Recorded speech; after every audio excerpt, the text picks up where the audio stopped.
உங்க கட்சியில 120க்கு மேற்பட்ட வேட்பாளர்லாம் வந்து அறிவிச்சிட்டீங்க. நீங்க எந்த தொகுதியில போட்டிடுவீங்க? எப்ப அறிவிப்பீங்க? குளத்தூர்ல ஸ்டாலின் எதிர்த்து போட்டி போடுவீங்களா? அவ்வளவு கேவலமா தெரியுதானே அவர்கிட்ட போய் கிளம்பி சீமா நிக்கிற தொகுதியில நீங்க நின்று எடுத்து போட்டி போடுவீங்களா? நீங்க தயாரா இருக்கீங்களா? ஒண்டி கொண்டி நீங்க தயாரா இருக்கீங்க? திமுக யாரோடும் கூட்டணி கிடையாது. ₹1 வாக்கு காசு கொடுக்க மாட்டேன். அவங்க அப்பா நினைவிடத்திலும் சரி, அண்ணா நினைவிடத்திலும் சரி, இல்ல அவங்க போற்றுகிற ராமசாமி ஐயா நினைவிடத்திலும் சரி, சத்தியம் பண்ணிக்கிறணும். ₹1 காசு கொடுக்க மாட்டேன்னா நான் என் குலதெய்வம் வீரமாகாளி மேல சத்தியம். நீங்க சத்தியம் பண்ணிட்டு அவரும் நானும் திமுக மட்டும் நாம் தமிழர் மட்டும் என்னை வென்று காட்டிட சொல்லுதான்.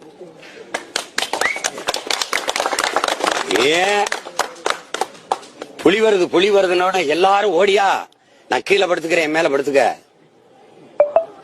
இதுக்கு மேல கட்சியே இல்ல, எல்லா கட்சியும் கூட்டணியில் சேர்த்துக்கிட்டாச்சு. சர்வே 42 விழுக்காடு திமுகவுக்கு. ஸ்டாலின் முதலமைச்சராக 42 விழுக்காடு ஆதரவு. அதான் ஆதரவு இருக்கு. ஓட்டு காசு கொடுக்குற அதான் ஆதரிச்சிட்டால. எதுக்கு ஓட்டு காசு? கூட்டத்துல நிக்கிறவனுக்கு வீரமோ துணிவோ தேவையில்லை. தனியா நிக்கிறவனுக்கு துணிவு வீரம் தேவை. நாங்க வீரர்கள், அதனால தனிச்சு துணிஞ்சு நிக்கிறோம். எங்களை மாதிரி நீங்க வரியா? எங்க கட்சிக்கு யார் வர்றது? அவன் வருவானா, இவன் வருவானா? அந்த துணிவு இருக்கா முதல்ல? உங்க கட்சியில 120க்கு மேற்பட்ட வேட்பாளர்லாம் வந்து அறிவிச்சிட்டீங்க. நீங்க எந்த தொகுதியில போட்டிடுவீங்க? எப்ப அறிவிப்பீங்க? குளத்தூர்ல ஸ்டாலின் எதிர்த்து போட்டி